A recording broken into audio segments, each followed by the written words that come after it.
大家好，我是小鹅。今天呢，买了一斤排骨，分享一个特别好吃的新做法。首先，排骨里面加入一勺面粉，面粉具有很强的吸附力，可以充分的把上面的杂质洗掉。再加入清水，把它给充分的抓均匀，多淘洗几遍。像这样洗到水变清，排骨变白就可以了。然后切一点姜和蒜。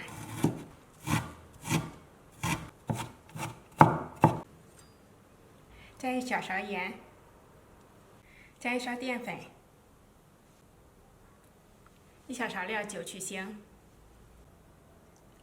再加一勺生抽，小半勺白糖，再少加一点点胡椒粉，充分的抓均匀之后，放入冰箱密封冷藏半小时以上。接下来呢，我们准备自己喜欢吃的配菜。我准备的是芋头，把它给切成条状。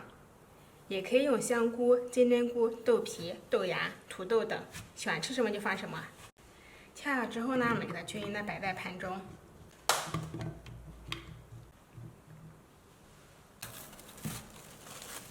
排骨腌好之后，我们均匀的摆到芋头上。